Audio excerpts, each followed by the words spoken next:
Мильтиад построил фалангу в линию, равную ширине Персидского фронта, так что оба фланга фаланги упирались в естественные препятствия, овраг и болота.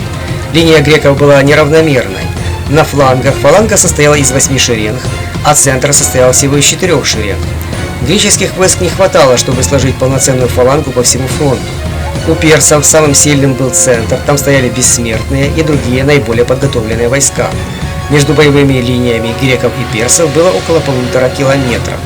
Перед греками стояла задача поскорее сблизиться с персидской линией, чтобы избежать потерь от стрельбы лучников.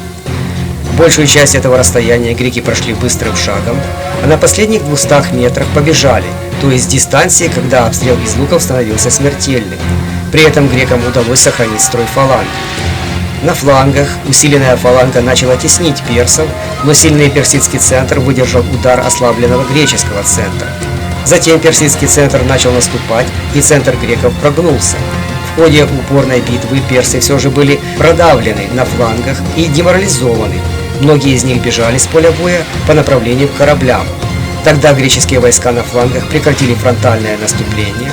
Они развернулись и нанесли боковые удары по центральной персидской группировке и вскоре окружили ее. Окруженные персы потеряли способность к сопротивлению. Они лишь пытались прорваться сквозь строй греков и добежать до кораблей. Греки их преследовали, и на стоянке персидских кораблей захватили 7 из них. Остальной персидский флот отчалил от берега. Персидский флот направился в сторону Афин с целью захватить их. Поэтому победителям при марафоне не суждено было отдохнуть. Оставив часть войск во главе с Аристидом для охраны пленных и трофеев, греческая армия совершила форсированный марш в Афины. Когда персы собирались высадиться в Фалерской бухте, они обнаружили, что афинская армия снова стоит перед ними. Увидев, что город находится под охраной, персы не решились вступить в бой и отплыли домой.